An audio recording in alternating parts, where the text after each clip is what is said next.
Hi hello నమస్తే welcome to my channel. మీరు చూస్తున్నది కొత్తూరులో ఉన్న సుబ్రహ్మణ్యేశ్వర స్వామి ఆలయం అండి.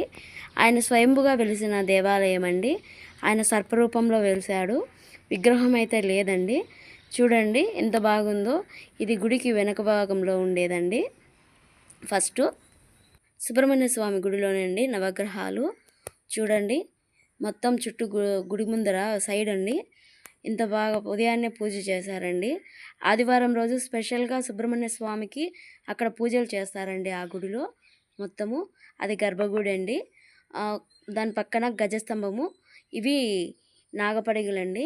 చుట్టూ ఆ గుడిలో పూజ చేసిన వారికి ఎంతోమందికి సంతానం కలిగింది, అదృష్టం అనేది ఉంటే అన్ని కష్టాలు తొలగిపోయి లక్షణంగా ఉంటారండి. ఏ బాధలు ఏ కష్టాలు ఏవి దరిచేరవండి. ఎంత బాగుందంటే అంత బాగా ఉందండి. చూడండి మొత్తము గుడికి ఎంతో ప్రాధాన్యత ఉందండి. ఎన్నో కొన్ని తరాల నుంచి ఆ గుడిలో ఆ సుబ్రహ్మణ్య స్వామికి పూజలు జరుగుతున్నాయండి.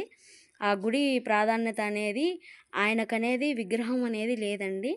ఆయన సర్పరూపంలో వెలసినాడండి. 7 శిరసుల సర్పరూపం అండి ఆయన. చూసేదానికి 2 కళ్ళు సరిపోవండి.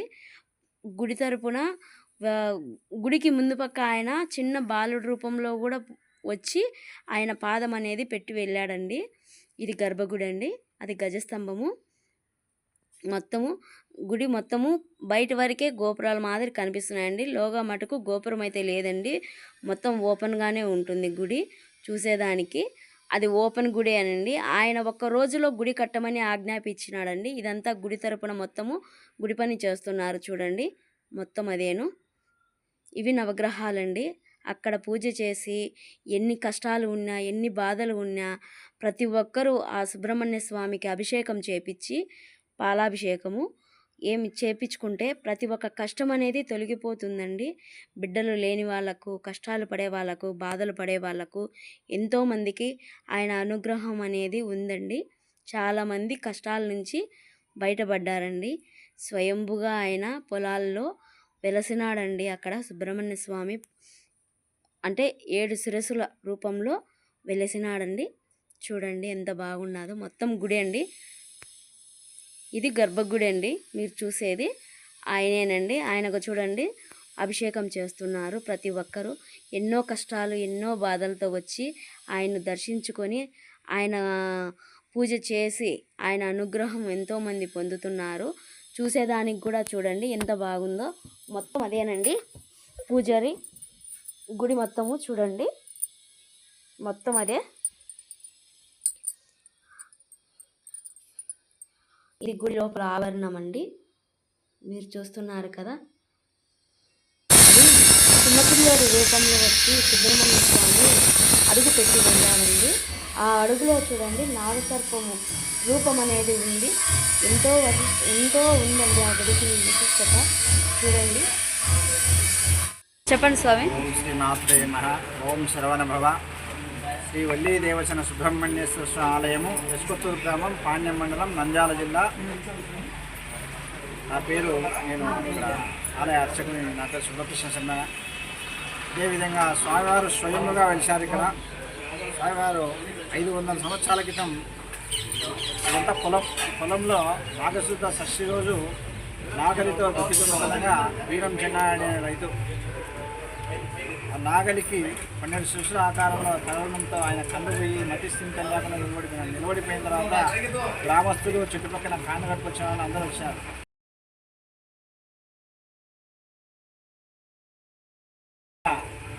ఏదో జన్మం తగిలింది, నా కన్ను కనపడలేదని చెప్తే వాళ్ళు ఏం చేశారు, వాళ్ళ ఊరికి ఎద్దులను కదిలిస్తే ఎద్దులు కదలకపోతే ఏదో అని చెప్పేసి ఎద్దులు పక్కకు వేసి ఆ మట్టి తీసినారు. తీస్తే 12 శిశుల ఆకారంగా కనుక్కున్నారు.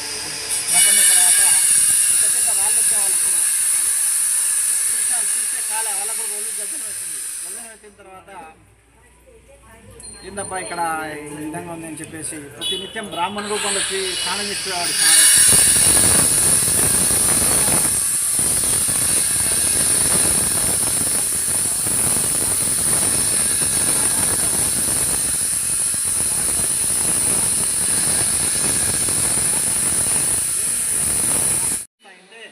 ఏం లేదు నాయనా, నువ్వు 5 వారాలు బ్రహ్మచారితో పాటించి పాలాభిషేకం చేస్తే నీ కళ్ళు వస్తాయని చెప్పాడు. 5 వారాలు పాలాభిషేకం చేశాడు ఈ చెన్నారెడ్డి. చేసిన తర్వాత చెన్నారెడ్డి కళ్ళు వచ్చినాయి. కళ్ళు వచ్చిన తర్వాత కొన్ని రోజులకు వాళ్ళ కుటుంబం పెద్దది, చెన్నారెడ్డి కుటుంబం. వాళ్ళు వచ్చేసి ఇక్కడ కొత్తగా ఊరు నిర్మించారు. నిర్మించిన తర్వాత స్వామికి గుడి కట్టాలని ప్రయత్నం చేస్తే స్వామివారు బాలరూపంలో ప్రత్యక్షమయ్యి నాకు కోడి కూత రోకలి పోటు వినకుండా ఒకటే రోజు రావాలన్నాడు. ఇప్పుడు చింత విరుసుతో రాతి గాన్లతో రవాణా చేసేవాడు. ఇక్కడ స్వామి అంటే కాదు కదా స్వామి అంటే, నేను ఎండకు విన్నారా వానకు నానా నాయన అని చెప్పాను. అప్పుడు శివాలయం నిర్మించుకుంటామని అడిగినాడు చిన్నారెడ్డి. శివాలయం నిర్మించుకుంటామంటే శివాలయం నిర్మించుకొని సుబ్రహ్మణ్య స్వామి ఆజ్ఞ వల్లనే శివాలయం నిర్మించాను ఇక్కడ.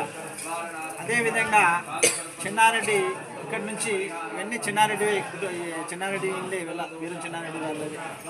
అప్పుడు స్వామివారు వాళ్ళ పోయి పనుకునేవాడు, సర్పాకరంలో వాళ్ళ పోయి పనుకునేవాడు.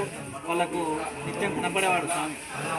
అదేవిధంగా కోరిన వారి కొత్తూరు సుబ్రహ్మణ్యేశ్వర స్వామి కోరిన వారి కొంగు బంగారం ఉంటారు.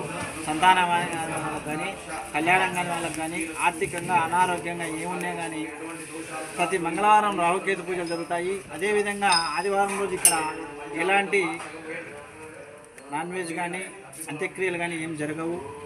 చాలా పవిత్రమైన వాడు కొత్తూరు సుబ్రహ్మణ్యేశ్వర స్వామి. అతనికి స్వామివారి పైకి ప్లేస్ శ్రీశక్తి ఉంది. ఇక్కడ కోరిన వారి కొంగు బంగారం కొత్తూరు సుబ్రహ్మణ్య స్వామి అంటారు. ప్రతి కార్తీక మాసంలో సంతానం లేని వాళ్ళకు ఒడిగించడం కూడా జరుగుతూ ఉంది.